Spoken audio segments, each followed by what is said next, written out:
And welcome to Taking the Leap. I'm Caryn Saitz. I'm your host of Taking the Leap, and I am really, really excited to have Barbara Yolles Ludwig here today. So, welcome, Barbara. It's so great to see you. Caryn, it's so good to see you. How are you? I'm great. So, we actually met in April of this year at MIT in Boston, and Barbara was one of our speakers for Gathering of the Titans.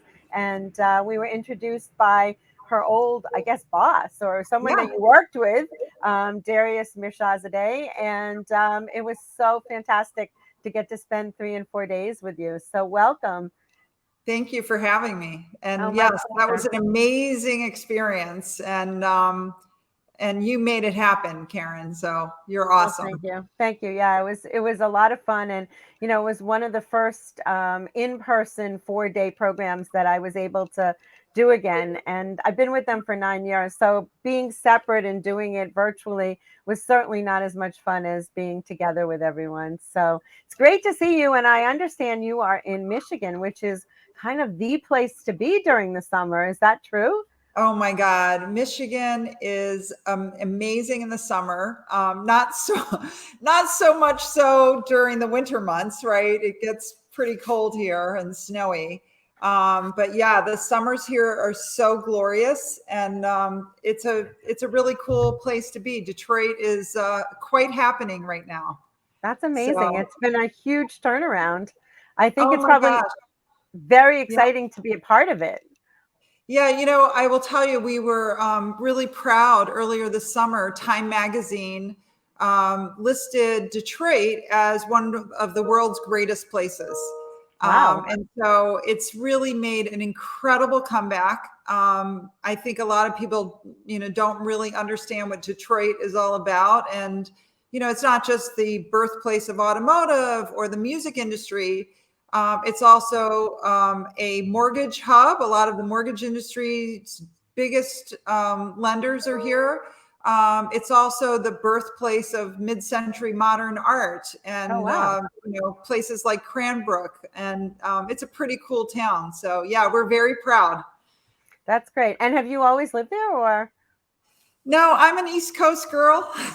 I grew up Okay. in Washington, D.C. I lived in New York City, but I love Detroit. I raised my family here, and it's a wonderful, wonderful place to have a family and an amazing community. So That's great. yeah. So we want to learn a little bit more about you. So I'm hoping that you can share a little bit about what you were doing and how you got to where you are today, because there's been some pretty big changes in your life. Yeah, no, for sure. So, well, I spent the majority of my career in advertising. So, if you ever saw Mad Men, Yep. about the advertising world, I worked at both of those agencies, not in the '60s as they show Uh-huh. it, but I worked my way through the advertising industry world on a lot of different types of clients and categories, and always kind of pitched on the side in new business. And then I found myself around, I don't know, 10 years ago in the mortgage space. And it was a really cool opportunity to reposition and rebrand some multi-billion dollar mortgage companies in a category that was really underdeveloped from a marketing standpoint. And Mm-hmm. then fast forward, to two brands later, and a company that I worked for who was going through a large acquisition, actually Darius, who who was the former CEO of TMS, the money Mm-hmm. source. He said, we're doing this acquisition, and we're going to transfer as many people as we can to the new company. And we're going to have to, maybe do a reduction in force because we can't justify all these people. And that was kind of heart-wrenching for me, because I had architected this amazing in-house marketing team Mm-hmm. and other departments as well. And so I took that as an opportunity to seize the moment. They say Yep. necessity is the mother of invention. So for me, the necessity was save my people. Mm-hmm. So I went to the owners of the company and I said, I used to be the pitcher in advertising. Why don't I pay for the team? And I'll win some clients, and we can be a shared marketing concept. And they said, okay, you have 90 days. Wow. Yeah. And so, well, I'm chief strategy and chief marketing officer of this big company. I'm on the side trying to pitch and win business and start up a advertising marketing concept. And And that, all in the mortgage industry? no, the first client was in healthcare. Uh-huh. The second client was in entertainment. The third client was in real estate and the legal aspect. So they Wow. really were not mortgage related, the Uh-huh. inaugural clients. But I landed the business and I paid for my team and I was like, oh, phew, you know. And then I realized, you know what, I'm running an ad agency inside of a mortgage company, and that doesn't make sense. So I spun Right. off in August of 2019, and Wow. proud to say my former employer became my client, and then the clients started knocking on our door when they heard that we had incorporated and become a woman-owned marketing company. That's amazing. That's a great story, huh? I mean, Yeah. sometimes it's out of necessity and sometimes it's out of, oh, I have this dream. So you've always been in advertising. Did you actually have the dream to start your own agency? I did. I had the dream. I never really went for it because, you know, Caryn, life happens. Right. Sometimes you need the support and infrastructure of a big corporate organization. And I had some challenges in my life personally that didn't really present an opportunity to step out and take the risk.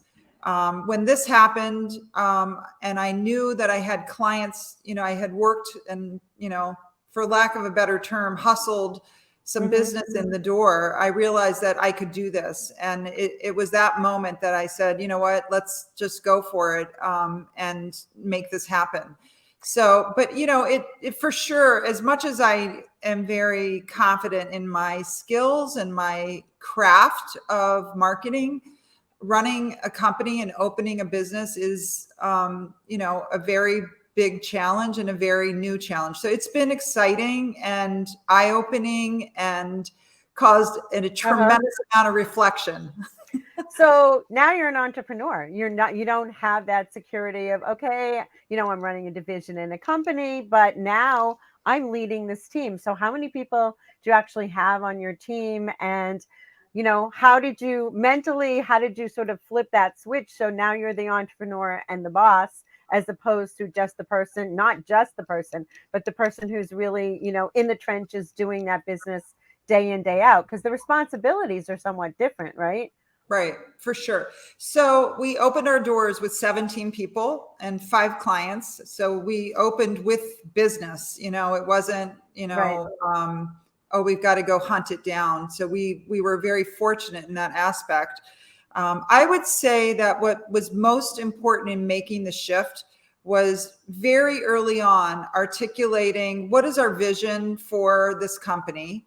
We're one of less than 1% of women-owned agencies on the planet. Okay, so on the That's planet, huge. yeah. Wow. So, and if you think about it, in North America, 40% of businesses are owned by women. And when you dial into the advertising industry, according to our industry association called the 4As, Yep. there's 22,000 advertising agencies in North America, and less than 1% of those are woman owned. So it was very important to set a very specific game plan. What's our vision as an agency? Why are we creating this agency? What's our mission? Mm-hmm. What are our core values? And what are the behaviors that we're looking to celebrate here? Because I didn't just do it because, oh, I see a business opportunity. I Right. did it because my people were the catalyst to realizing this dream. And Mm-hmm. so I wanted to be very intentional about creating an environment where our people could be their best selves. And we have worked really hard, and we're not perfect. I personally make mistakes and I got to correct them all the time, uh, Mm-hmm. to really live by the core values and the mission that we set out for ourselves as a company. And I think that's a really important aspect of our success. Is it has to be grounded in I love Simon Sinek. Like, it has to be Right. grounded in a why and a purpose. And so that's what we're really designed our entire company around. So a couple questions around that. First of all, why do you think there are so few women owned and run ad agencies? I mean, Yeah, I mean, it's a great question. I think that women have not been prepared to do it. I don't think that culture opened the door so easily for women to take, to walk through it and take the challenge. That's changing. mhm, There's a lot of women in my network who are, you know, small woman-owned agencies and larger. And I think we're all coming together to show other women that they too can do it. And other minorities who maybe have not taken that step forward either, right? right. It's really important, because I think being woman owned doesn't define us. It actually, I think it's a competitive advantage. I think we think about things differently, we architect things a little bit differently, and it brings a different value proposition to the equation. And Mhm. there's room for that. So, Well, your team is not all women. I mean, I think your team is correct. yeah, no, our team's about 65% women. But no, it's not all women, and I don't think it needs to be, right? I Right, think it needs to exactly. be a collection of diverse thinking and diverse backgrounds that come together to bring big ideas. Do you find yourself looking for brands that are either women-owned brands or women-focused brands, or not really? I would say we work with a lot of brands who are looking to achieve their highest level of possible. It's not necessarily women led or women owned. It's about brands who want to unleash their potential. And that to me is very analogous to, Maslow's hierarchy of self-actualization, right? Hmm. In many ways, running this company for me is about self-actualizing and removing negative energy and kind of an unbridled potential of what you can be and do, right? And so we've used that as foundational to the type of talent that we recruit. And we Hmm. also use it as a guiding principle for the type of marketing that we do. We call it brand actualization. Uh-huh. But it was built off of the idea that when you can be your best self, then your clients and partners can be their best selves. And that translates to their brand and their business and their customers and their shareholders and all of their various audiences Hmm. achieving their highest level of possible. And that's really the kind of catalyst for who we are and what we do. And I know Darius's, his book, The Core Value Equation, and so clearly that the impetus of really understanding core values and how to use that as the gauge or as your bar as you're doing this was probably really embedded into your thought process while working in that situation. 100%, 100%. And it was fascinating having spent 25 plus. I stop at 25 counting because Okay. yeah. But after spending so many years in the advertising world, where the only asset you really have as an advertising or marketing company is your people. And the advertising and marketing world has not really embraced what it means to drive culture and have values and really live and celebrate your people's growth. Hmm. It tends to be an incredibly competitive, incredibly cutthroat industry. So much so that I was actually I was featured in an article in Adweek, which is our industry publication, Uh-huh. along with my new business compadres, as having the worst job in advertising, right? Because the pressure was so tremendous. If you had a bullet on your back to deliver revenue, and if you didn't matter how good you were Hmm. going to be eliminated if you didn't hit the number. So it was an incredibly cutthroat experience. And so what we set out to do here is say, no, it really has to be based in these core values. And I learned that from working at mortgage companies. Uh-huh. which is shocking, right? Mortgage. It seems Right. like the You think most that, unsexy, right. non-culturally relevant kind of, you think of The Big Short, right? But these companies that I've had the great fortune of working for or now with, all have these tremendous cultures. So I took so much from that, and then took it to the level of how do you elevate that to your brand and your brand purpose, and how can that be a North Star and guiding post for your people on the inside and your customers or B2B partners or whatever your business is on the Right. outside. So So yeah. that's an incredible foundation, because you always have those values to go back and measure against in everything you do. And it's really hard to find that, I think, in so many industries today.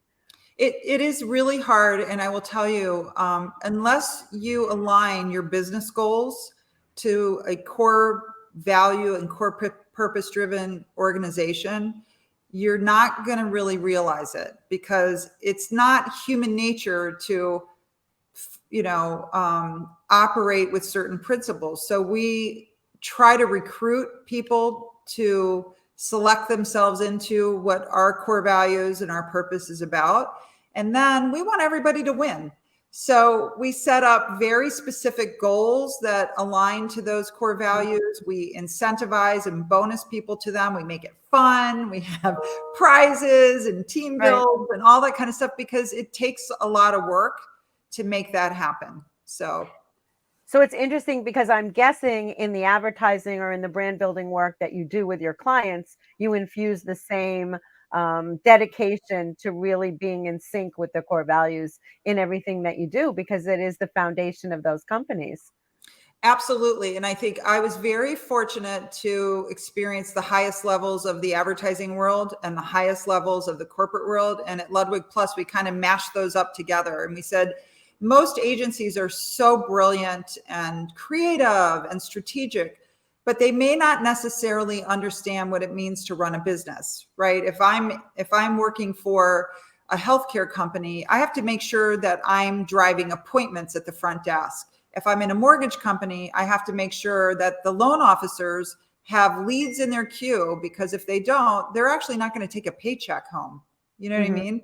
So when we created the agency, we said, we're really going to look at brands from the inside out, because if we can understand what makes them different, right? If I'm in healthcare and I'm marketing primary care physicians or radiologists, it's seemingly commoditized, right? You don't really know the difference, but how they produce their work, the way they work, these are the things that separate out a company and a brand. And that's what we unearth. We try to unearth the soul of a brand, the soul of their culture, and use that DNA to connect the dots to all their various audiences, all the And way down to a team member or to a shareholder.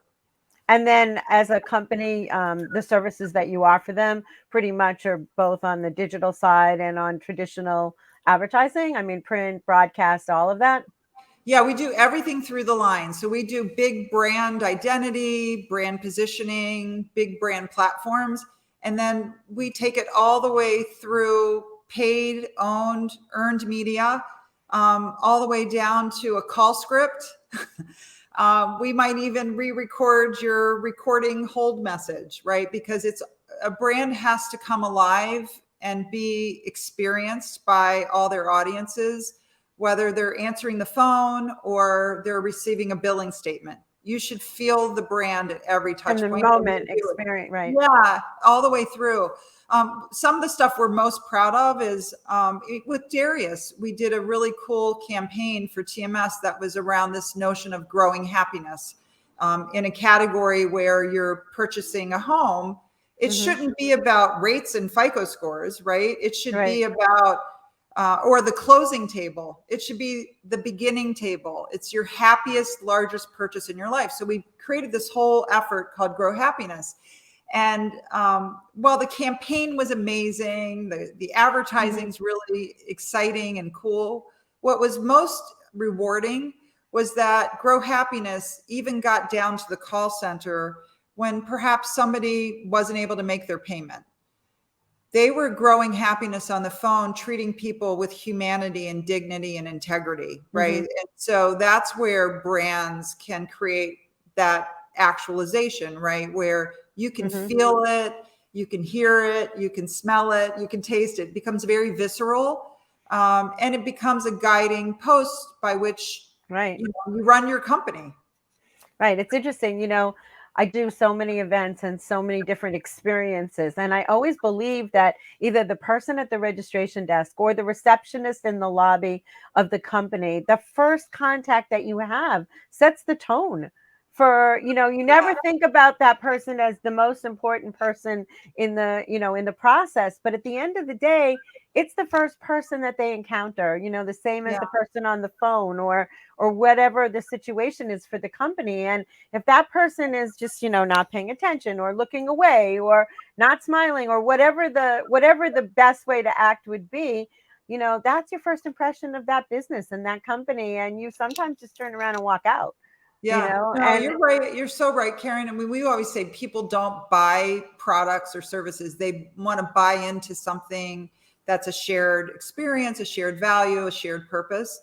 But you're dead on. Like, they want to be part of something, and people are looking to brands today to better themselves. They're looking to brands to represent them in their beliefs, in their values, and so how you interact from the very first moment is critical. And so that's what we do as an agency, is we'll come up with the big sexy brand idea and the big commercial and all that, and that's exciting. But then where the magic really happens is when they answer the phone or they welcome you in their reception area, or when you open the package or whatever it is. Yeah, whatever the experience is. So what's interesting is, I'm going to flip a little bit and switch gears. You're also a mom of 8 sons. Yes. And that is, in and of itself, I would say most women would say, oh my God, how can I do anything beyond that? So what does your day look like? How do you actually, get up and decide, all right, how am I going to, run this company with, whatever, 20, 30, 40 people, and also manage my household with 8 sons? Yeah. Well, so just to be clear, I birthed 4. Okay. And the others are step, but they're my boys nonetheless. People call them Team Barbara, right? But I would say it takes a lot of planning. I get up, I get up early and I make my kids sandwiches, and then I make myself sandwich and my husband, right? I do a lot of, early or late, being really organized, making sure that the kids understand what I do, I think is really important. I'll tell you, I was so proud. My one son asked me to speak at his company about social media. And somebody was chatting and said, oh, your mom was great, and I understand where he was in his early 20s. He's 26, so he was maybe 22 or 23 at his first job. And they said, oh, I see where, you really are very mature for your age. And he said, well, that's because I think I used to listen to my mom on her car phone. She'd be on a conference call, and I listened to a lot of conference calls. So I learned how to talk to people. And as a mom, that was like, oh my God, Michael, you just made me feel so much better, because I think moms struggle with this, I'm not where I'm supposed to be, right? You're feeling guilty. You're not paying attention to them in the car. And, Yeah. And it's like, when I'm at work, I should be at home. And when I'm at home, I should be working. And it's this constant conundrum that you're always in. And what that did for me was say, you know what, even though I'm with my kids and I had to take a call, my kids learned something from that, and they've now taken that into their adult life.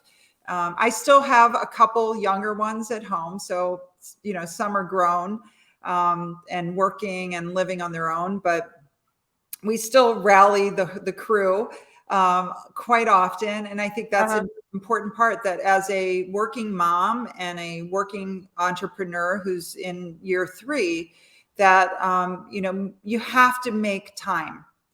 no matter how busy you are, you have to make time. And so I do that. I'm very intentional about my time with my kids. I make sure that I'm at least with one of them individually in some special moment, at least once a quarter, for the older ones, because I can't get to them as much as the younger ones. But trying to carve out that time. And I think that whether you're mom or dad, everybody should do that. And so have any gone into the advertising industry or not really? I have one son who's working in kind of tech in social influencer space, but the rest, no, I don't think they want anything to do with it. So no, that's funny. They're not following in your footsteps, right? Exactly. There's some kind of offshoots of it, but not exactly. I think they all just want to be their own person. So it's good. So do you love the role of now being sort of the boss? I mean, do you find yourself still wanting to do the work more than actually managing the process? Because it is definitely different skill sets.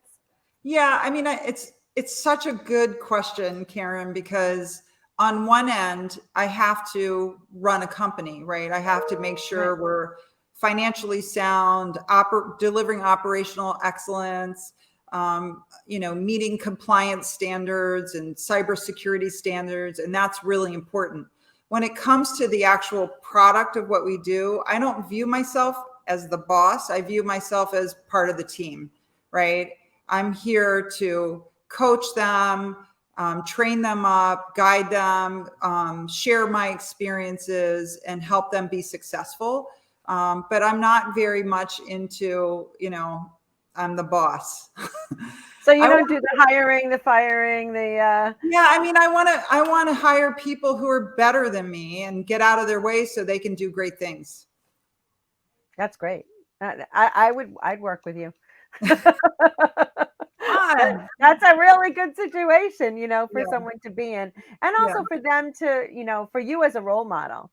So, as a role model, as a woman, do you love to nurture? I mean, do you hire a lot of women that you feel like you have a responsibility to nurture and grow as part of your team? And do you hire girls, as interns when they're younger? I mean, do you do things to sort of give back to encourage more women in the industry?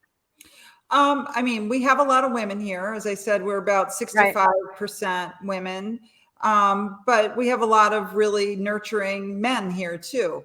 So I don't think that's by accident. I think it's because we're really trying to attract people who align with what we stand for, that want to create an environment where people can be their best selves. And so, but specifically, I do talk to a lot of young women. I think that we attract women here because we have a lot of women in leadership roles. And we do try to find ways to give back, not just to women organizations, but they tend to rate high on our radar. So, yes. So you've made this transition. You're doing these amazing things. What do you wish you knew along the way before you started on this journey? And in many ways, the journey, I think that what we take from each piece of what we've done in the past is our backpack of skills and feelings and knowledge, and you just keep moving it forward. But what are things that you feel that you wish you knew that someone had shared with you, before you started the agency? Yeah. Well, there's a few things. I would say, first off, I think visionaries need great operations, and they need to surround themselves with people that they trust, because you can't do everything. You absolutely can't. And you certainly can't scale if you don't have really good people, a really good environment and culture, and an operational infrastructure that allows you to replicate what your product or service is. So I would say that's kind of the first bucket. I think the second thing is that you have to, as an entrepreneur and a leader, I think you have to carve out time for yourself to mentally, physically, professionally, and spiritually. And it's really easy as an owner to work around the clock 7 days a week. And lose yourself and lose yourself in that and not take care of yourself. And so I realized along the way, wait a second, my stretchy pants are feeling tight. That's not a good thing. Right. Right. Or I haven't been to the gym, so I better make time for that. Or I haven't networked with other leaders. And so I made intentional decisions to network with my network and to create a new network so that I could grow professionally and add more to my team. Take How'd you time. do that? Did you Huh? join how did you do that? Did you join a mastermind or an association, or sort of what's your method for that? Well, I joined Chief. So I'm part of the Chief Network. It's a women's C-level group, which is really great. I am a Entrepreneur of the Year this year. So Oh, wow, congrats. That's yeah, great. yeah. I think since I saw you, I was a finalist. I actually won. So that was cool. That's So I'm exciting. getting involved with the EO network, and that's something that I'm really excited about being a part of. And then I also joined the society. I've joined a lot of associations. Now I did that for myself and I did it for my team because I felt like they also need professional development. So the tips that I wish I got, I'm trying to bestow them on my team. Take time for, mental health, right? We've been through a lot in this pandemic and it's really kind of changed the way people work. Take time to physically, exercise and, get the adrenaline going, and professionally learn something new all the time. And then spiritually have some moments where you have downtime. So for me, I take a bath every night. It's like my me time before, so I think these things are, nobody taught me that. I learned it along the way, but that's something I would highly recommend because it's 24/7, right? It's all consuming to run a business because I take the responsibility of these people and their families very seriously. And I want to run a very solid company. I take my relationship with my clients very seriously so that we can be successful for them. And so if I'm not my best self, they're not going to be their best selves. So those are a few things that I think would be important. So it's putting on that oxygen mask on the airplane, right? Yeah, exactly. And make sure they're taken care of. That's really great. So is there one thing, my final question is there one thing that you're really excited about that's coming up or that's down the road for you, or that is your big goal and big, hairy, audacious goal, as they say? Is there something that really you'd like to do? Yeah, I mean, as a company, I think we set our sights on becoming agency of the year. That was one of the things that we set out to do. We passed that. We became agency of the year twice this year by two different organizations. That's So I amazing. think we have a business goal to be one of the top woman-owned agencies in automotive. That's a big goal for us. There's a lot of big agencies out there, and I know we're not going to unseat them, but we'd like a seat at the table, and we'd like to show that other woman-owned or minority-owned companies can deliver. And by the way, Caryn, we've made really intentional investments in bringing in really top talent.